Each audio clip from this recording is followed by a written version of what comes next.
Привет! Это краткая выжимка побега Хань Ли в море Черного ветра. Самый разыскиваемый беглец с колоссальной наградой за голову скрывается от Дворца Бессмертных на краю света. Во-первых, из-за чего началась охота. Дворец Бессмертных выставил за голову Хань Ли, известного под псевдонимом Ли Фию, награду в 20 тысяч камней бессмертного происхождения. Все из-за устранения сына влиятельного старейшины. Чтобы обмануть магические сканеры на телепортах, герой постоянно меняет внешность и искусственно занижает уровень силы. Во-вторых, путь в изоляцию. Хань Ли прибывает в транзитный портовый город с четким планом прорваться в закрытый регион Море Черного Ветра. Используя редчайшие кристаллы ледяной души в качестве взятки, он получает доступ к телепорту и виртуозно проходит строгую проверку безопасности, ничем себя не выдав. Наконец, ловушка захлопывается. Едва прибыв в город Черного Ветра и собравшись на выход, герой видит, как над поселением активируется гигантский защитный барьер. Враждебный остров атакует, город переходит на осадное положение, никто не может покинуть его. Гениально ускользнув от глобальной облавы, Хань Ли угодил в глухую западню в эпицентре чужой войны. А теперь слушаем дальше.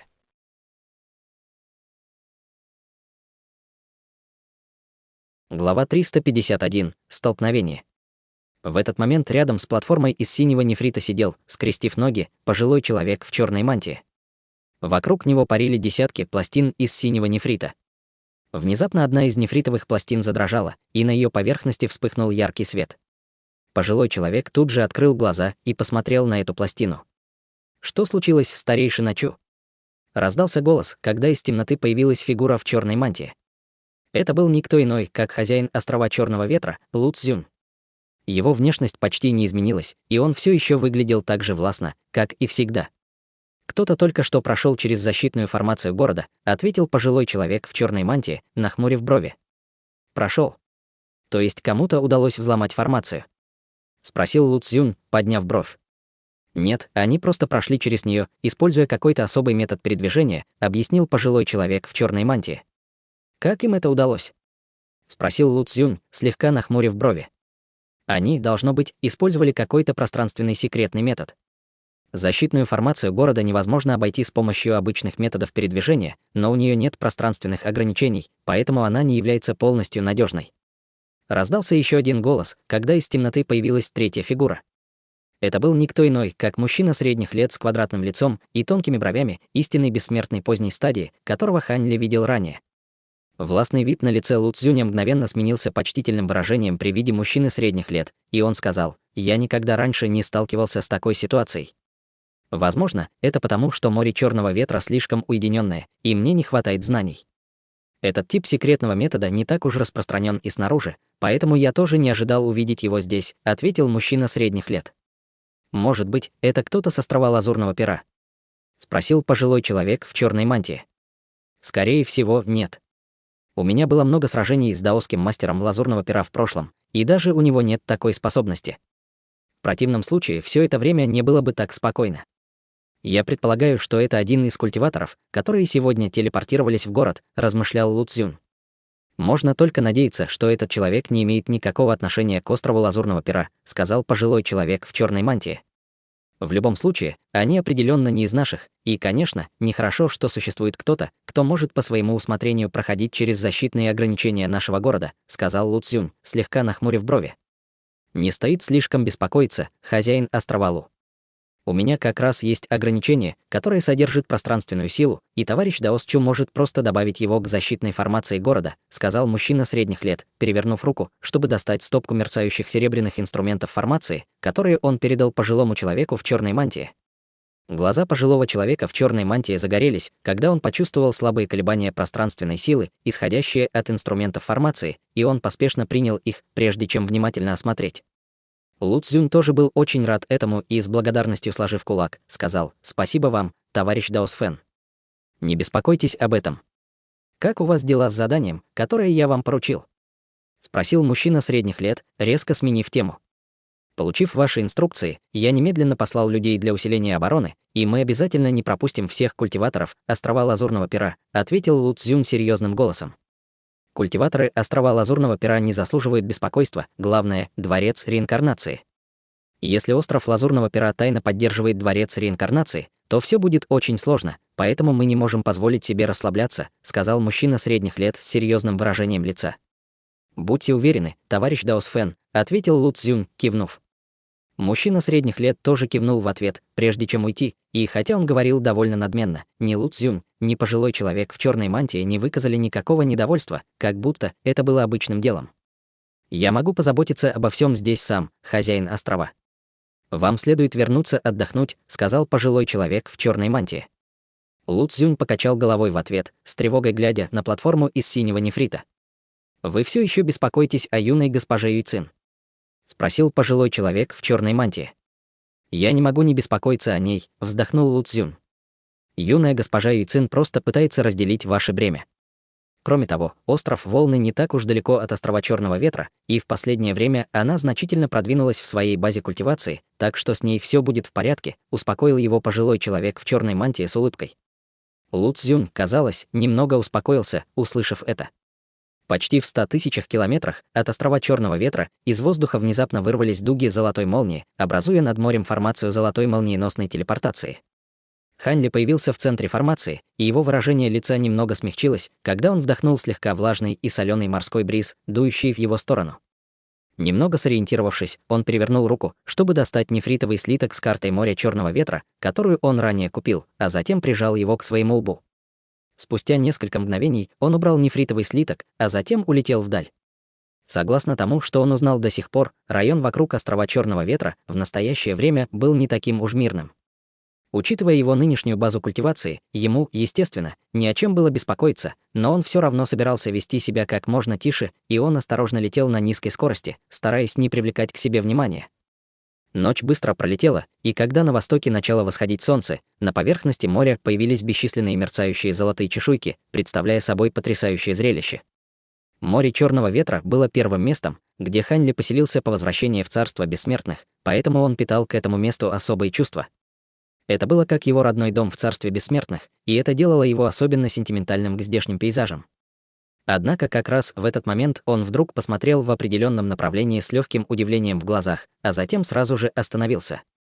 Он только что обнаружил сильные колебания духовной ци в нескольких тысячах километров от него в том направлении, и, похоже, там происходила ожесточенная битва.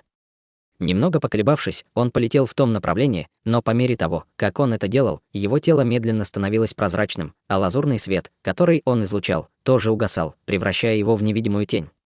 На своей нынешней скорости он смог преодолеть несколько тысяч километров и добраться до места битвы всего за несколько мгновений.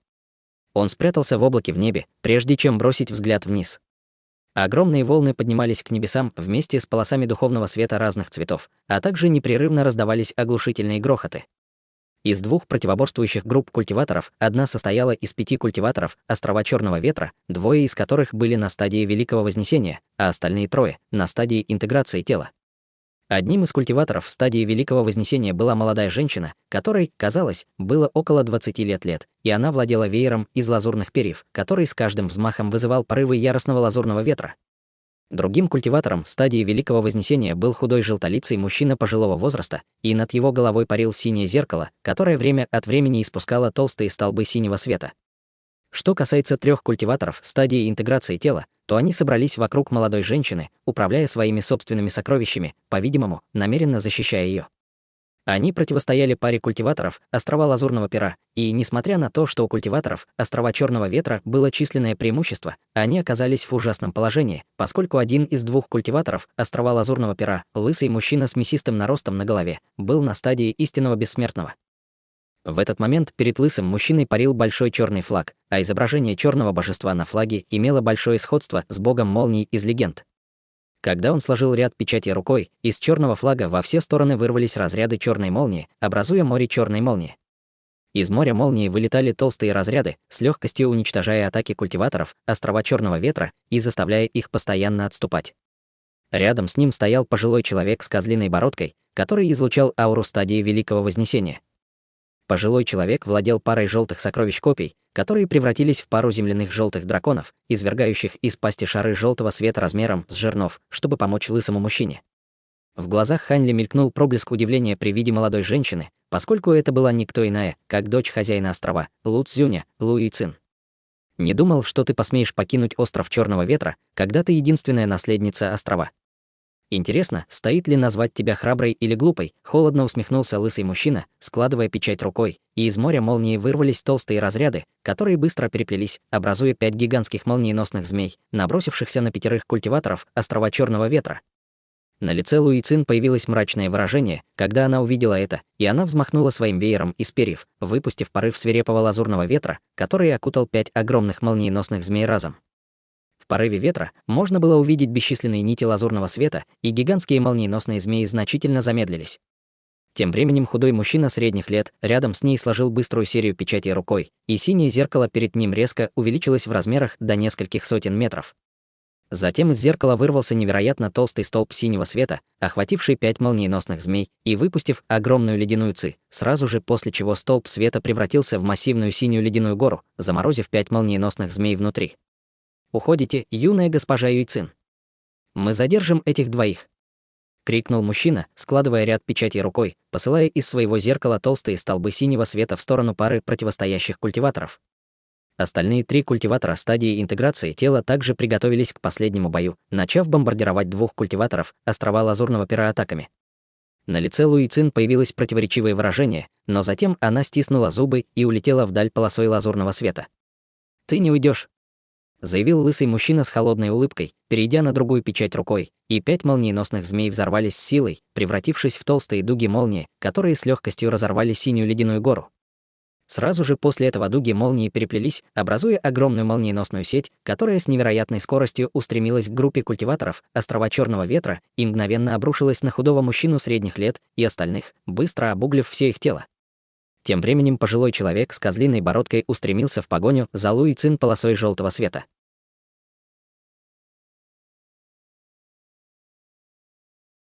Глава 352. Раскрытие личности. Остальные 4 культиватора острова Черного Ветра изо всех сил пытались выбраться из-под молниеносной сети, но они были как насекомые, попавшие в паутину, не способные освободиться, как бы они ни старались. На лице лысого мужчины появилась зловещая ухмылка, когда он указал пальцем вперед, и из черного флага над его головой мгновенно вырвались 4 толстых столба молнии, которые в мгновение ока поразили 4 культиваторов.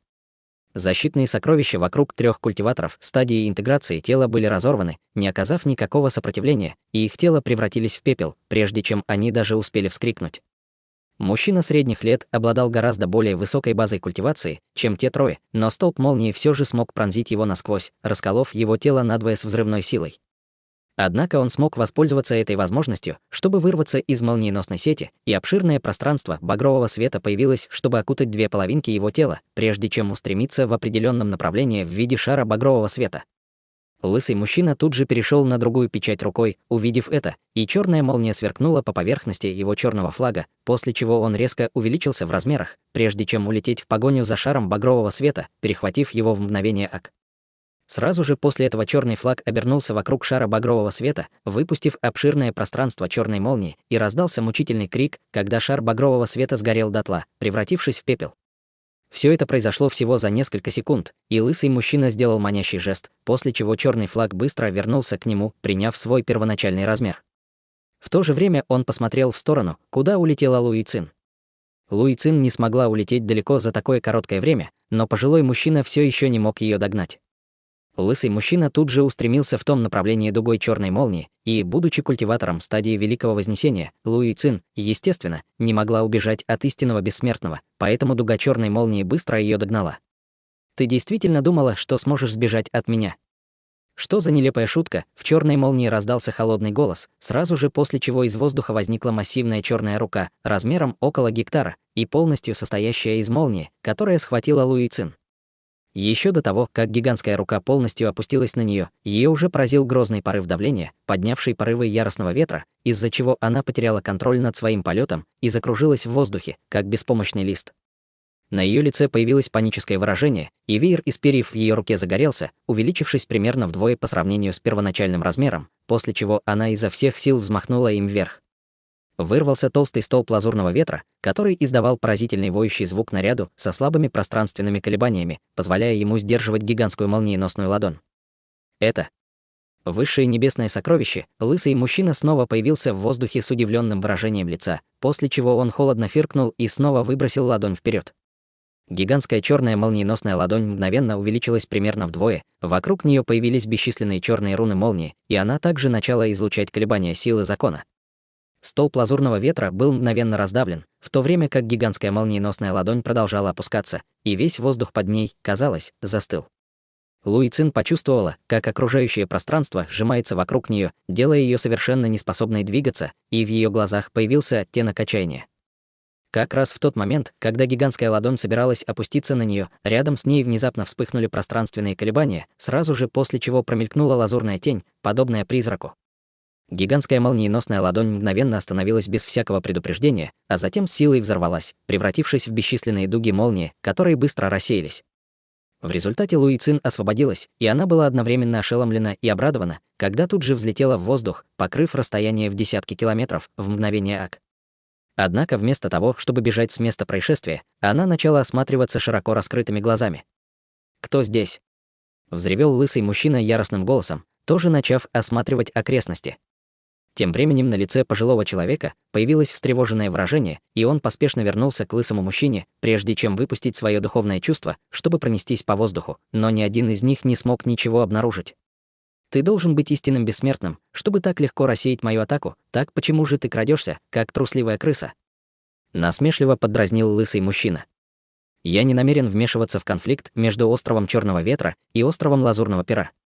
Просто у меня есть некоторые связи с этой женщиной, поэтому я был бы очень признателен, если бы вы могли ее отпустить». В ответ раздался равнодушный голос, но ни лысый мужчина, ни его товарищ не смогли определить, откуда он доносится. «Ты хочешь, чтобы я ее отпустил? Почему бы тебе не заставить меня?» Лысый мужчина резко повернулся и уставился на то, что, казалось, было ничем иным, как пустым воздухом, после чего из его черного флага вырвался невероятно толстый столб молнии, который ударил точно в то место, куда он смотрел. Обширное пространство ослепительной молнии взорвалось с оглушительным грохотом, заставив этот участок пространства сильно содрогнуться. Молния быстро рассеялась, но там никого не было. На лице лысого мужчины появилось изумленное выражение, увидев это, и как раз в этот момент рядом с его ушами раздался слабый вздох, а затем властный возглас: «Да будет ветер!». Как только голос стих, окружение лысого мужчины мгновенно резко изменилось, и он внезапно перенесся с моря в обширную желтую пустыню. Вокруг него завывали порывы яростного ветра, и пустыня простиралась до самого горизонта, на котором бушевали бесчисленные торнадо. Лысый мужчина был поражен, увидев это, но затем он тут же понял, в какой ситуации оказался. Эта иллюзия, как раз в этот момент полоса лазурного света пронзила его дантянь. Это был лазурный летающий меч, и на его кончике была наколота зарождающаяся душа. Лысый мужчина широко раскрытыми глазами с недоверием посмотрел на летающий меч, торчащий из его живота, и в следующее мгновение лазурный летающий меч уничтожил зарождающуюся душу, прежде чем исчезнуть в мгновение ока. Окружающая пустыня исчезла, и снова открылось море. В этот момент тело лысого мужчины было совершенно безжизненным, и в его нижней части живота была пробита большая дыра, когда он рухнул в море, как мертвый груз. Как раз в этот момент появилась полоса серебряного огня, которая ударила по телу, немедленно поджигая его и превращая в пепел. Выражение лица пожилого человека резко изменилось, увидев это, и он в ужасе огляделся. Кем бы ни был скрытый враг, он смог убить культиватора стадии истинного бессмертного в мгновение ока, так что он, естественно, не был ему равней. Думая об этом, пожилой человек начал дрожать от страха, упал на колени и взмолился: «Пожалуйста, пощадите меня, старший». Однако как раз в этот момент из воздуха вылетела полоса лазурного света меча, а затем с невероятной скоростью облетело тело пожилого человека по кругу. Выражение лица пожилого человека мгновенно застыло, сразу же после чего по всему его телу появились несколько ран, расколов его на части. В то же время его зарождающаяся душа тоже была уничтожена, и куски его тела упали в море внизу. Полоса лазурного света меча снова исчезла, и воцарилась тишина. Луи Цин была относительно спокойна после такого поворота событий, и, придя в себя, она тут же сделала реверанс и сказала: «Луи Цин с острова Черного Ветра искренне благодарит вас за спасение, старший. Не могли бы вы показаться?» Спрятавшись в облаке в небе, Хань Ли сделал манящий жест, чтобы вернуть зеленый бамбуковый меч облачного роя, на котором были пара инструментов хранения и небольшой черный флаг. Он перевернул руку, чтобы убрать эти предметы, а затем приготовился уйти, не собираясь показываться. Внезапно раздался восторженный голос Луи Цин. Брат Лю, Хань Ли, был очень встревожен, услышав это, и он тут же остановился, прежде чем повернуться, чтобы посмотреть на Луи Цин. В этот момент в ее глазах был слой рябящего черного света, и она смотрела прямо на него. Брови Ханьли слегка нахмурились, увидев это. Под пристальным взглядом ее странных глаз он чувствовал себя полностью обнаженным перед ней. И если бы она была культиватором того же уровня, что и он, то он не был бы очень удивлен, но было очень примечательно, что культиватор стадии Великого Вознесения, как она, обладала такой сверхъестественной способностью глаз. Немного подумав, Ханьли решил показаться, спустившись неподалеку перед Луи Цин. Луи Цин слегка замялась, увидев его, и Ханьли был несколько озадачен ее реакцией, но ничего не сказал. На ее лице появилось слегка надутое выражение, когда она сказала: «Ты выглядел по-другому, когда мы последний раз встречались. Ты сейчас в маскировке или был в маскировке тогда? Или, может быть, ты никогда не показывал мне свою истинную внешность, и если ты не можешь видеть сквозь мою маскировку, то как ты меня узнала?» — спросил Ханьли, подняв бровь. Луи Цин на мгновение заколебалась, а затем с улыбкой ответила: «Я родилась с парой иллюзорных призрачных глаз, которые могут видеть сквозь души других, что позволяет мне их идентифицировать». Выражение лица Ханьли осталось неизменным, услышав это, но внутренне он был весьма удивлен, что такая врожденная способность глаз существует. Маски гильдии странников могли изменить только внешность и ауру, но не душу, поэтому неудивительно, что она смогла его идентифицировать, и это поставило Ханьли в довольно затруднительное положение. Он спас Луи Цин, поскольку они были знакомы, и он думал, что сможет просто спасти ее и уйти, не будучи обнаруженным или узнанным, но его планы были сорваны. Однако он не мог просто убить ее, чтобы заставить замолчать. Он не был таким холодным и бессердечным человеком, чтобы сделать такую хладнокровную вещь с невинной женщиной.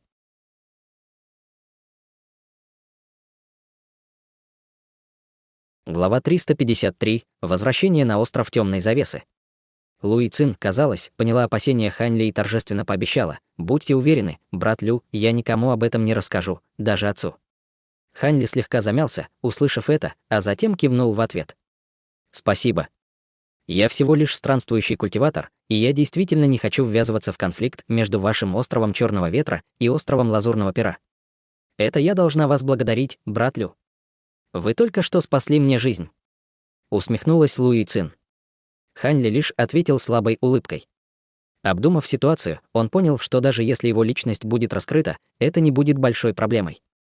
Все, что знала Луи Цин, это то, что он странствующий культиватор по имени Люши, и он изменил свою внешность, когда впервые прибыл на остров Черного Ветра, так что было очень мало шансов, что они смогут установить связь с тем, что он Люши с острова Темной Завесы. В конце концов, в море Черного Ветра было бесчисленное множество культиваторов, и не было ничего необычного в том, чтобы встретить людей с одинаковыми именами. Подумав об этом, он почувствовал себя еще более уверенно. Тем не менее, конфликт между нашим островом Черного Ветра и островом Лазурного Пера, скорее всего, будет только расширяться, и это лишь вопрос времени, когда все море Черного Ветра будет охвачено конфликтом, поэтому остаться в стороне будет непросто. Вы дважды спасли мне жизнь, и я вам чрезвычайно благодарна. Мой отец тоже очень высокого мнения о вас, так что, если вы захотите присоединиться к нашему острову Черного Ветра, к вам обязательно будут относиться очень благосклонно. Наш остров Черного Ветра всегда был очень добр к своим старейшинам, сказала Луи Цин. Ханьли лишь улыбнулся в ответ, молча отклонив ее предложение. В глазах Луи Цин мелькнуло разочарование, увидев это, но затем она достала черный значок и протянула его Ханьли. «Я вижу, что вы уже приняли решение, поэтому я не буду больше вас уговаривать. Это мой личный значок. Если вам когда-нибудь понадобится отправиться на остров Черного Ветра по какой-либо причине, вы сможете приходить и уходить, когда захотите, с этим значком». Ханьли принял значок, затем бегло взглянул на него, прежде чем убрать. «Мне еще нужно кое-что сделать, так что я откланиваюсь. Советую вам как можно скорее вернуться на остров Черного Ветра, товарищ Даослу». «Это небезопасное место», — сказал Ханьли, а затем устремился прочь полосой лазурного света, исчезнув из виду в мгновение ока. Луи Цин с немного грустным выражением лица посмотрела на его удаляющуюся фигуру, а затем тоже быстро полетела обратно к острову Черного Ветра. Пролетев некоторое время, Ханьли внезапно изменил направление полета, и примерно через полдня он, наконец, покинул район, где происходил конфликт между островом Черного Ветра и островом Лазурного Пера. Оттуда Ханьли тут же ускорился, проносясь по воздуху, как стрела лазурной молнии. Пролетев около полумесяца, он достиг очень уединенного района в море Черного Ветра, где почти не было видно островов. Внезапно он остановился, а затем выпустил свое духовное чувство по всей окружающей территории. В следующее мгновение он резко рванул вниз и погрузился в море. Немного побродив по морскому дну, он добрался до глубоководной расщелины и без колебаний полетел на ее дно. Там он нашел участок ровной земли, прежде чем вызвать стопку инструментов формации, которые он расставил один за другим. Это была довольно сложная формация, и Ханьли понадобилось более 2 часов, чтобы установить ее до конца. После этого он пропел заклинание, и возник синий световой барьер, мгновенно охвативший окружающую территорию в радиусе нескольких сотен метров. Синий световой барьер был очень тусклого цвета, и его было еще труднее заметить в море. Кроме того, он не испускал никаких колебаний магической силы, поэтому, даже если бы кто-то находился очень близко к нему, он все равно мог бы легко его пропустить. Сделав все это, в глазах Ханьли появилось довольное выражение, и он взмахнул рукой в воде, выпустив около дюжины кусков дерева сдерживания молнии, на каждом из которых было выгравировано бесчисленное множество рун.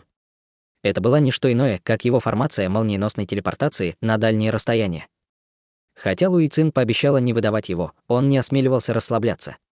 Через день и ночь он, наконец, смог завершить формацию молниеносной телепортации.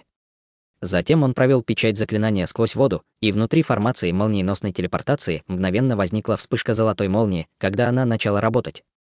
Однако аура формации была полностью изолирована внутри синего ограничения, поэтому снаружи ее было совершенно невозможно обнаружить. Ханьли удовлетворенно кивнул, увидев это, и, потратив еще немного времени на осмотр формации, чтобы убедиться, что нет никаких проблем, он быстро ушел. Месяц спустя. Солнце постепенно поднималось над горизонтом, но весь остров темной завесы все еще был окутан мутной пеленой тумана. Туман медленно начал рассеиваться, когда порывы морского бриза проносились над островом, и ветви деревьев по всему острову непрерывно шелестели. Дым от печных огней поднимался из всех поселений смертных на острове, и все казалось безмятежным и мирным. Внезапно в небе над островом среди вспышки пространственных колебаний появился Ханьли. В этот момент все его тело было окутано слабым водяным световым барьером, придавая ему вид расплывчатой тени, которая могла исчезнуть в любой момент. Его выражение лица немного смягчилось при виде безмятежных сцен внизу. В нынешнем море черного ветра только такие уединенные острова, как остров темной завесы, все еще могли наслаждаться таким уровнем мира и спокойствия. Он бросил взгляд вниз, и на его лице внезапно появилось легкое удивление. Остров практически не изменился, за исключением того, что деревенское поселение клана Ло было полностью заменено роскошными дворцами с изысканными пагодами и беседками, а также несколькими прудами с лотосами, напоминающими великолепную обитель бессмертных. Над дворцами проносились полосы света, и все это были члены клана Ло. Их было гораздо больше, чем раньше, и их базы культивации в среднем тоже значительно улучшились. Казалось, что остров темной завесы процветал с тех пор, как он был здесь в последний раз, а некоторые города смертных по всему острову также пережили большой всплеск населения. На лице Ханьли появилось довольное выражение, увидев это, и он внезапно исчез в воздухе, а затем снова появился перед определенным местом внизу. Внутри дворца находился огромный алтарь, на котором стояла статуя божества, никого иного, как Ханьли. В этот момент 2 человека кланялись и молились статуе божества. Оба они были на стадии Великого Вознесения, и вспышки грозной силы веры сходились к статуе. Спустя несколько мгновений они встали на ноги, а затем подняли головы, чтобы посмотреть на статую. Одним из этих 2 людей был Ло Фэн, и он значительно продвинулся в своей базе культивации. Другим человеком был мужчина средних лет с большими глазами и густыми бровями, и Ханьли вспомнил, что это был старейшина стадии интеграции тела по имени Ло Мин, но за последние несколько столетий он тоже продвинулся до стадии Великого Вознесения. Как раз в этот момент снаружи дворца раздались шаги, и появился молодой человек, тоже одетый в одежду клана Ло. Вместо того, чтобы войти во дворец, он почтительно поклонился, стоя снаружи, и объявил: глава клана, великий старейшина, приготовления к церемонии завершены. «Хорошо. Все хозяева островов прибыли?» — спросил Ло Фэн, поднимаясь на ноги. Хозяин острова Тиянь и хозяин острова Чэньчжун уже прибыли. Хозяин острова Лин Юнь говорит, что у него есть кое-какие дела на острове Сумеречного облака, поэтому он прибудет немного позже, но он определенно не задержит церемонию завтра, почтительно ответил молодой человек. В глазах Ханьли мелькнул проблеск удивления, услышав это. Тиянь и Чэньчжун были парой странствующих культиваторов, которые поклялись в подчинении острову Темной Завесы после того, как Ханьли убил Хань Цу и госпожу Гэу-Гэу, и они были посланы им для надзора за этими 2 островами. Что касается острова Сумеречного облака, то это был близлежащий остров, и судя по тому, что только что сказал молодой человек, он, похоже, тоже поклялся в подчинении острову Темной Завесы. Ханьли довольно кивнул, услышав это. Казалось, что Ло Фэн и остальные неплохо справились, и на данный момент остров Темной Завесы, скорее всего, был одним из самых могущественных островов в этом районе. Что касается церемонии, то это было событие, которое проводилось на острове Темной Завесы раз в 50 лет. «Хорошо, можешь идти. Действуйте согласно плану и не упустите ни одной детали», распорядился Ло Фэн, пренебрежительно взмахнув рукой. «Да, глава клана», почтительно поклонившись, ответил молодой человек, прежде чем уйти. После ухода молодого человека Ло Мин спросил, глава клана, будет ли мастер Лю Ши присутствовать на этой церемонии, затем он на мгновение замялся, прежде чем продолжить. Мастер Лю Ши уже несколько столетий находится в уединении. Возможно ли, что что-то пошло не так с его культивацией, хватит беспочвенных предположений. Силы мастера Лю Ши непостижимы, как могли возникнуть какие-либо проблемы с его культивацией. На его уровне культивации очень часто уходят в уединение на сотни, а то и тысячи лет, так что больше никогда не говори ничего подобного, отчитал Ло Фэн с суровым выражением лица. Я, естественно, тоже не придаю никакого значения этим беспочвенным утверждениям, но после исчезновения бога-предка Ло Мэна в прошлом, хотя наш остров и был мирным последние несколько столетий, многие из наших людей все еще очень обеспокоены возможностью того, что бог-предок снова исчезнет. Вдобавок ко всему, со всеми конфликтами, происходящими в море Черного ветра, эти опасения только усилились, и чтобы еще больше усугубить эти беды, мастер Лю Ши не появлялся уже несколько столетий. Тиянь, Лин Юнь и остальные на первый взгляд кажутся весьма почтительными и послушными, но если мастер Лю Ши продолжит оставаться в уединении, неизвестно, не вынашивают ли они какие-нибудь гнусные планы, сказал Ло Мин. Брови Ло Фэна тоже слегка нахмурились, услышав это. Глава клана, я предлагаю вам пойти к мастеру Лю Ши и умолять его появиться на этой церемонии хотя бы раз, посоветовал Ло Мин. Хорошо, я включу это в свои планы, кивнув, ответил Ло Фэн. После этого они начали обсуждать некоторые более мелкие детали, касающиеся церемонии, а Хань Ли незаметно удалился. Он пришел посмотреть, действовал ли Ло Фэн в соответствии с его инструкциями последние несколько столетий, и был весьма доволен, увидев, что Ло Фэн все еще выполняет свои обязанности и обязательства. Покинув остров Темной Завесы, Хань Ли прибыл в близлежащий район моря, где находился огромный водоворот, который непрерывно кружился. Хань Ли в мгновение улетел в воду, быстро достигнув морского дна. Там был полусферический барьер синего света, размером около гектара, возвышающийся над морским дном, и по его поверхности пробегали слои рябящего синего света. Морская вода беспрепятственно проходила сквозь световой барьер, и Хань Ли провел печать заклинания сквозь воду, после чего на световом барьере тут же появилось отверстие, позволив ему пролететь. В этот момент его аватар земного божества сидел, скрестив ноги, на морском дне, а над его головой парила нить синего света. Это была нить водного закона, и она была гораздо толще, чем когда Хань Ли видел ее в последний раз, с бесчисленными крошечными рунами, мерцающими внутри нее. Аватар был окутан толстым слоем синего света, который непрерывно рябил, и вся окружающая морская вода кружилась вокруг него. Судя по грозному духовному давлению, которое он излучал, аватар земного божества уже достиг средней стадии истинного бессмертного и приближался к вершине этой стадии, так что он был недалек от поздней стадии истинного бессмертного.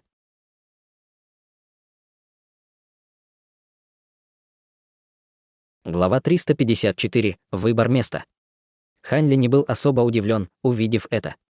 Этот аватар постоянно совершенствовался, проявляя тяжелую воду с помощью кристаллов времени, и хотя иногда случались перерывы, скорость его прогресса была не намного медленнее, чем у Хань Ли, поэтому неудивительно, что он достиг средней стадии истинного бессмертного. Как раз в этот момент синий свет, исходящий от тела аватара, угас, и он встал на ноги, а водоворот в море медленно утих. «Спасибо за твой усердный труд», — сказал Хань Ли. «Мы одно целое, так что не нужно меня благодарить». «Вот тяжелая вода, которую я добыл за эти годы», — ответил аватар земного божества, перевернув руку, чтобы достать черный мешочек, а затем предложил его Хань Ли. Хань Ли протянул руку, чтобы взять мешочек, но аватар земного божества не сразу его отпустил. Вместо этого он предупредил: «Будь осторожен, он очень тяжелый». Хань Ли поднял бровь, готовясь к этому, но в тот момент, когда аватар земного божества отпустил мешочек, его рука резко дернулась вниз, и все его тело чуть не упало вперед от огромного веса мешочка. Он издал низкий рев, мышцы на его руке вздулись, а по его телу пробежал слой золотого света, и только тогда он смог остановить движение мешочка вниз. В его глазах мелькнул проблеск удивления, увидев это. Тяжелая вода должна была быть очищена, прежде чем он сможет управлять ею по своему усмотрению, но тот факт, что он с трудом удерживал такой маленький мешочек даже со своей нынешней грозной силой, указывал на то, что в нем должно было быть огромное количество тяжелой воды. Подумав об этом, он ввел свое духовное чувство в мешочек и снова был сильно удивлен увиденным. Это был мешочек небесной воды, который он купил в гильдии странников за высокую цену, и он был способен вместить целый большой водоем, но он был почти полностью заполнен. «Впечатляет», — заметил Ханли, довольно кивнув. «После того, как я достиг средней стадии истинного бессмертного и 4-го уровня трактата тяжелой воды Черного моря, моя скорость добычи тяжелой воды значительно возросла. Этого мешочка тяжелой воды почти достаточно, чтобы очистить ее в небольшой ручей тяжелой воды 4-го уровня», объяснил аватар земного божества. Ханли кивнул в ответ и убрал мешочек небесной воды, прежде чем достать 2 одинаковых пустых мешочка, которые он передал своему аватару. «Продолжай совершенствоваться, и я постараюсь обеспечить тебя как можно большим количеством кристаллов времени». Аватар земного божества без слов принял пару мешочков, а затем снова сел, скрестив ноги. Сразу же после этого над его телом снова появился синий свет, а нить закона над его головой излучала ослепительный синий свет, образуя крошечный синий водоворот. Окружающая морская вода снова закружилась в огромный водоворот вокруг аватара земного божества, и между ладонями аватара медленно формировалась крошечная капля тяжелой воды, которая расширялась со скоростью, заметной даже невооруженным глазом. Ханли был довольно озадачен, увидев это, и он тут же призвал: «Остановись на секунду», синий свет, исходящий от тела аватара земного божества, мгновенно угас, и он снова встал на ноги. «Ты только что сказал, что по достижении 4-го уровня трактата тяжелой воды Черного моря твоя скорость добычи тяжелой воды значительно возросла?» — спросил Ханли, подняв бровь. Аватар кивнул в ответ. Она увеличилась примерно в 3 раза. Ханли был весьма ошеломлен, услышав это, и он тут же спросил: «В 3 раза? Происходило ли то же самое с каждым уровнем, на который ты продвигался в трактате тяжелой воды Черного моря? На первых 3 уровнях скорость тоже увеличивалась, но не намного». «Однако по достижении 4-го уровня скорость внезапно резко возросла», — ответил аватар. В глазах Ханли мелькнул проблеск восторга, услышав это. На ранних стадиях трактата тяжелой воды Черного моря прогресс был чрезвычайно медленным, и он, конечно, не ожидал, что что-то подобное произойдет. Земной бессмертный, создавший трактат тяжелой воды Черного моря, только-только достиг 3-го уровня, прежде чем отказался от искусства культивации, не в силах больше терпеть его мучительно медленную скорость прогресса, и он, скорее всего, тоже не предвидел этого. В этот момент Ханли серьезно начал сомневаться, что земной бессмертный действительно был создателем трактата тяжелой воды Черного моря. И если бы он действительно создал это искусство культивации, то он не должен был упустить из виду что-то подобное. Очень вероятно, что искусство культивации создал кто-то другой, а он только получил его откуда-то, прежде чем заявить, что он создатель. «Хорошо, можешь продолжать совершенствоваться», — сказал Ханли, задумчиво глядя на собеседника. Ему очень хотелось узнать, будет ли еще один значительный скачок в скорости добычи тяжелой воды по достижении 5-й стадии искусства культивации. Если да, то с помощью кристаллов времени скорость добычи тяжелой воды достигнет невероятного уровня, и даже добыча тяжелой воды 8-го и 9-го уровня в будущем не будет нереальной. Аватар земного божества снова сел, скрестив ноги, чтобы возобновить культивацию, а Ханли наблюдал за ним, задумчиво глядя на него. Внезапно он поднял взгляд на поверхность моря. Полоса света только что прилетела издалека и остановилась за синим световым барьером. Это был никто иной, как Ло Фэн, и он сложил кулак в приветствии. Ло Фэн выражает свое почтение мастеру Люши. С морского дна Ханли ответил: «В чем дело, Ло Фэн?» Ло Фэн слегка замялся, услышав это, а затем на его лице появилось восторженное выражение, когда он поспешно объяснил: «Мастер Люши, завтра состоится 200-летняя церемония нашего острова Темной завесы. Не могли бы вы появиться на этом мероприятии?» Он несколько раз навещал Люши в прошлом, не получив ответа, поэтому был полностью готов к очередному разочарованию и был в восторге от того, что на этот раз получил ответ. Водоворот в море продолжал бурлить и кружиться, и ответа не было. В сердце Ло Фэна возникло чувство срочности, и он сказал: «Я не хочу мешать вашей культивации, мастер Люши, но в последнее время в море Черного ветра много беспорядков. Конфликт между островом Черного ветра и островом Лазурного пера становится все более напряженным, и многие жители нашего острова начинают беспокоиться. И если вы сможете появиться завтра, это, несомненно, будет очень обнадеживающим зрелищем для всех. Хорошо, я появлюсь на церемонии завтра».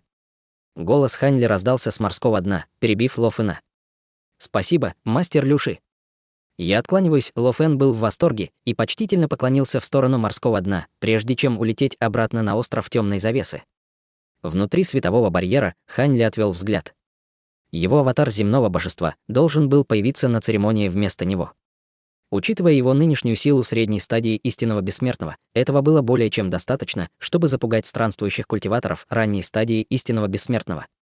Подумав об этом, он перевернул руку, чтобы достать нефритовый слиток с картой моря Черного ветра, а затем прижал его к своему лбу. Теперь, когда все уже было улажено, пришло время найти место для уединения. Остров Темной завесы был относительно безопасным и мирным, но на самом деле это было не идеальное место для него, чтобы уйти в уединение. Хотя было маловероятно, что его личность, как Люши, будет раскрыта, никаких гарантий в этом вопросе не было, и он не хотел рисковать тем, что личность Люши будет прослежена до него. Примерно через час из моря вылетела едва заметная полоса лазурного света и устремилась вдаль. Только через 3 дня и 3 ночи Хань Ли остановился, и он прибыл в район моря Черного ветра, который был еще более уединенным, чем остров Темной завесы, и, насколько хватало глаз, не было ничего, кроме океана и маленьких пустынных островов. Острова были совершенно необитаемы людьми, но на островах и в близлежащем море было много демонов-зверей, среди которых не было недостатка в демонах-зверях стадии интеграции тела и даже стадии Великого Вознесения. Хань Ли огляделся и обнаружил, что духовные жилы на этих островах были приличными, не совсем того же уровня, что и на острове Темной завесы, но в этом районе все еще было относительно много духовной ци. Это место было уже очень далеко от острова Темной завесы, и сюда практически не заходили культиваторы, что делало его идеальным местом для уединения. Что касается демонов-зверей в этом районе, то они, естественно, не представляли для него никакой угрозы. Подумав об этом, он распространил свое грозное духовное чувство по всей территории и через некоторое время спустился на небольшой остров внизу. Остров был не очень большим, всего несколько десятков километров в диаметре. Окружающая среда на острове была довольно сложной, с вулканом высотой около 300 метров, расположенным в его центре, и из-за частых извержений вулкана здесь не было растительности, только багровые камни были разбросаны по всему ландшафту. Однако немного дальше от вулкана находился пышный лес, а еще дальше — ряд прудов и болот, а также яркое травянистое поле. Это было место, полное жизни, и здесь даже росли некоторые духовные растения и цветы. Хань Ли довольно кивнул, увидев это. Остров был не очень большим, но его духовная жила была лучшей в ближайшем районе. Он прибыл в неприметный маленький каньон на острове, а затем взмахнул рукой в воздухе, выпустив полосу лазурной ци меча, которая прорезала склон горы, как тофу, и вскоре образовалось пещерное жилище. Хань Ли не стал прилагать особых усилий для обустройства пещерного жилища, уделив лишь немного больше внимания созданию сада духовных растений. После этого он достал стопку флагов и пластин формации, прежде чем установить их рядом с новым местом жительства. Когда ограничения были активированы, появилась вспышка мягкого лазурного света, после чего пещерное жилище внезапно исчезло, превратившись в пышный лес, сливающийся с окружающей средой. Это ограничение было таким же, как то, которое он ранее установил на морском дне, в том смысле, что оно не испускало никакой ауры, поэтому, даже если бы истинный бессмертный обыскал эту территорию своим духовным чувством, он вряд ли бы его обнаружил. После этого Хань Ли вызвал еще несколько стопок инструментов формации, которые ранее использовались для установки ограничений вокруг его пещерной резиденции на пике багрового рассвета, и вскоре новое пещерное жилище стало напоминать неприступную крепость. Он даже достал еще одну формацию и установил ее вокруг всего острова, но воздержался от немедленной активации этих ограничений, сохранив их вместо этого для потенциальных будущих вражеских атак. Сделав все это, он вошел в свое пещерное жилище и прибыл в сад растений. Он позаботился о том, чтобы выделить под сад большую площадь, даже больше, чем та, что была в его пещерной резиденции на пике багрового рассвета. Постояв некоторое время на месте, он несколько раз подряд взмахнул рукавом в воздухе, вызывая комья духовной почвы разных цветов, которые опускались в сад растений. Некоторые из этих вещей были заготовлены им заранее, а другие были куплены по пути обратно в море Черного ветра.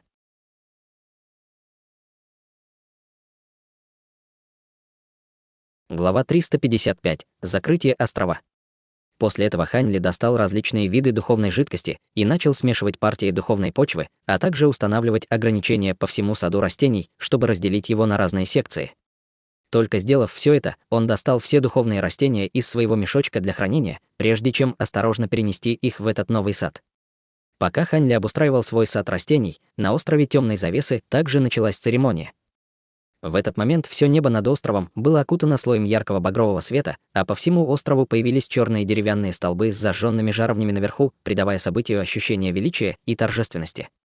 На гигантской площади стояли 3 огромных зажженных деревянных костра, каждый из которых был высотой в несколько сотен метров, а в центре костров находился массивный алтарь.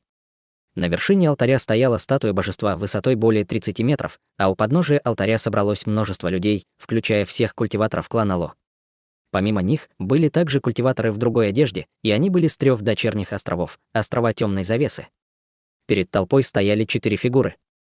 Крайний слева был Ло Фэн, а рядом с ним стояли светлокожий молодой человек, мужчина средних лет с черной родинкой на лице и красивая женщина в длинном зеленом платье, обнажающем часть ее светлой и пышной груди. В этот момент все поклонялись алтарю, и эти 4 не были исключением. Ло Фэн выглядел торжественно и был безупречен в каждом своем движении, в то время как остальные 3 с оттенком презрения на лицах явно просто делали вид. Все они были культиваторами стадии истинного бессмертного, поэтому, естественно, неохотно поклонялись статуе другого истинного бессмертного. Время шло, и церемония быстро близилась к концу. В этот момент Ло Фэн и 3 другие фигуры рядом с ним уже отошли от толпы и сели на стулья неподалеку. Глава клана Ло, сегодняшняя церемония – важное событие для острова Темной Завесы. Неужели товарищ Дао с Люши все еще не собирается появляться? Внезапно спросил светлокожий молодой человек. Если подумать, я встречался с товарищем Дасом Люши всего 1 раз несколько столетий назад, и с тех пор он находится в уединении. Неужели он совершенствует какую-то способность или секретный метод? Спросил ученый муж. Молодая женщина тоже смотрела на Ло Фэна, и хотя она ничего не говорила, вопросительный взгляд в ее глазах был очень заметен. Ло Фэн взглянул на троицу, а затем с улыбкой ответил: «Я уже встречался с мастером Люши вчера, и он появится сегодня». Выражение лиц троицы мгновенно слегка изменилось, услышав это.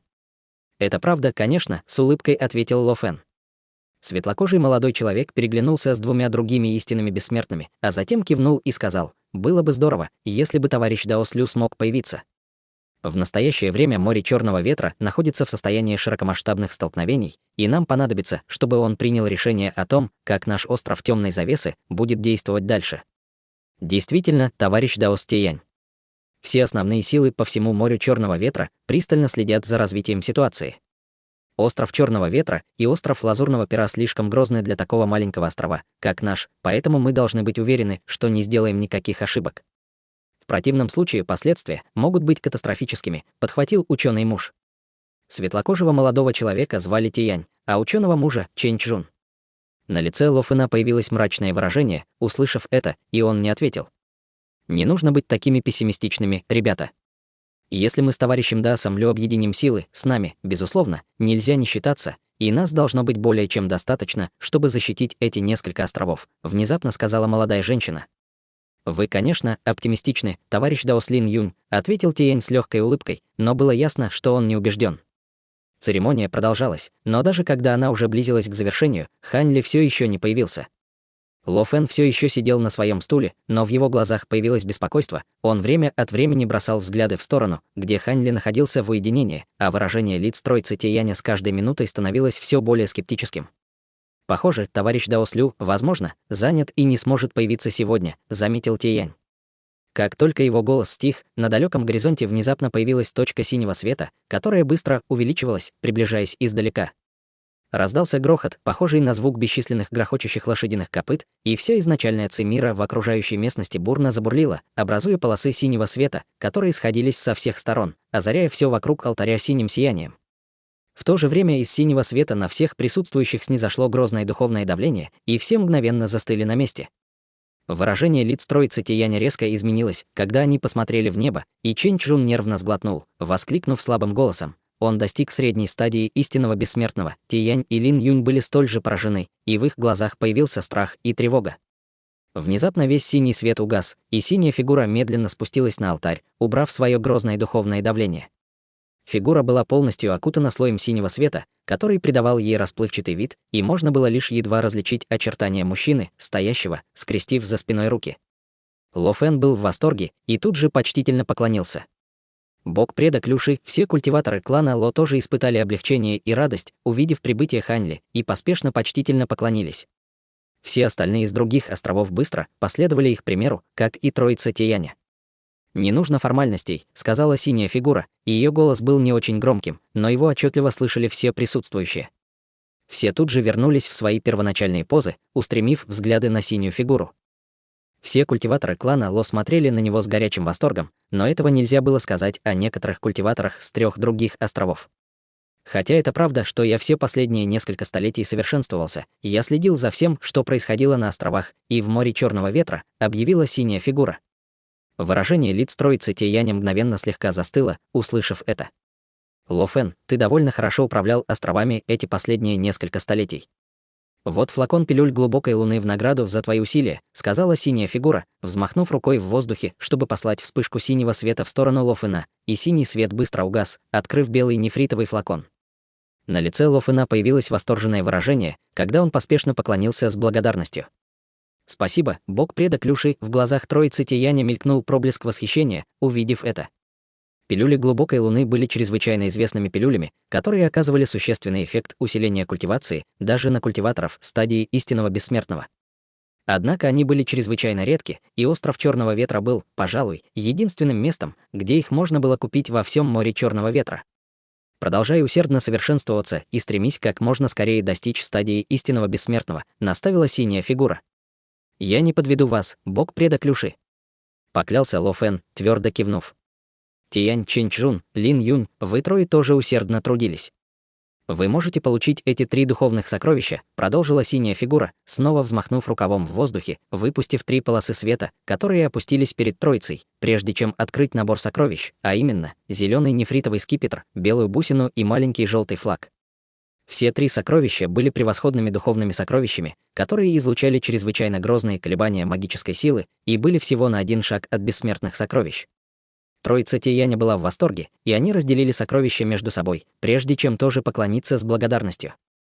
Синяя фигура в 3-й раз взмахнула рукавом в воздухе, на этот раз послав инструмент хранения в сторону Ло Фэна. «Ло Фэн, там есть несколько пилюль и ресурсов для культивации, которые ты можешь распределить по своему усмотрению, чтобы максимизировать силу нашего острова Темной Завесы», сказала синяя фигура. Ло Фэн тут же дал утвердительный ответ. Что касается продолжающегося конфликта между островом Черного Ветра и островом Лазурного Пера, то это не имеет никакого отношения к нашему острову Темной Завесы, поэтому, чтобы избежать вовлечения в конфликт, с сегодняшнего дня всем строго запрещено покидать остров, и все острова вступят в период закрытия, объявила синяя фигура. Это решение Хань Ли не было неожиданным, и никто не возражал. Синяя фигура обвела взглядом всех присутствующих и объявила: «Будьте уверены, ребята. Пока вы остаетесь верными острову Темной Завесы, я обеспечу вашу безопасность». Услышав это, все прониклись чувством тепла и уверенности, и они снова коллективно поклонились с благодарностью. После этого синяя фигура больше не задерживалась и быстро улетела вдаль полосой синего света. Троица Тияня наблюдала за тем, как синяя фигура удаляется, затем они переглянулись, и весь скептицизм, который они питали ранее, был полностью стерт, сменившись ничем иным, как благоговением и почитанием. Несколько дней спустя. На маленьком острове, расположенном на огромном расстоянии, Хань Ли находился в состоянии сидячей медитации, когда внезапно открыл глаза, и на его лице появилась легкая улыбка. Его аватар земного божества уже сообщил ему, что остров Темной Завесы и 3 его дочерних острова активировали свои защитные формации, отрезав острова от всех внешних контактов. Это, естественно, было тем, что он запланировал заранее. Закрыв острова, он мог свести к минимуму свои шансы быть втянутым в конфликт между островом Черного Ветра и островом Лазурного Пера, тем самым максимально снизив риск раскрытия своей личности. Уладив этот вопрос, он встал на ноги и прибыл в свой сад духовных растений. Сад имел радиус около 300 метров и уже был разделен на несколько десятков различных секций с помощью световых барьеров разных цветов. Окружающая среда в каждой секции была разной, что позволяло различным духовным растениям процветать. Некоторые секции были жаркими, некоторые холодными, а некоторые были полностью защищены от света, что создавало в них вечную ночную обстановку. Духовные растения немного увяли, некоторое время пролежав в мешочке для хранения Хань Ли, но теперь, когда их пересадили, они быстро восстанавливали свою жизненную силу. Помимо этого, Хань Ли также посадил несколько семян духовных растений, которые он недавно приобрел, а также свой другой первичный боб. В настоящее время у него просто не было достаточного количества воинов Да, чтобы они могли служить какой-либо существенной цели, поэтому ему нужно было вырастить еще несколько. Среди этих духовных растений Хань Ли, естественно, был особенно заинтересован в основных ингредиентах, необходимых для очистки пилюль Мириад Осей, а именно плоде Мириад Осей, цветке падения героя и корне кровавого кристаллического лотоса. Он посадил их в лучших местах сада, а также использовал лучшую духовную почву. В частности, он потратил много времени и сил на создание духовного пруда для куска корня кровавого кристаллического лотоса, который он приобрел на том аукционе. Он уже собрал достаточное количество всех дополнительных ингредиентов пилюль Мириад Осей, поэтому, как только эти 3 основных ингредиента будут готовы, он сможет начать процесс изготовления пилюль.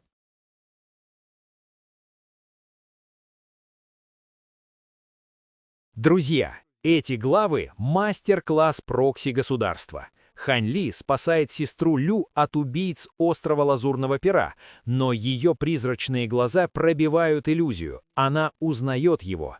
Предлагает статус героя, но он отказывается. Война фракций перемелет всех на передовой. Выбирает тень. Его аватар земного божества подавляет бунт на острове Темной Завесы, аурой, пилюлями глубокой луны и сокровищами покупает лояльность, приказывает закрыть остров, легитимный повод уклониться от войны, сохранив ресурсы от вассалов. Настоящий Хань Ли на вулканическом острове высаживает плод мириады осей и корень кровавого кристаллического лотоса. База для пилюй готова. Трактат тяжелой воды раскрывает 4-й уровень, скорость добычи в 3 раза выше. Готовлю продолжение.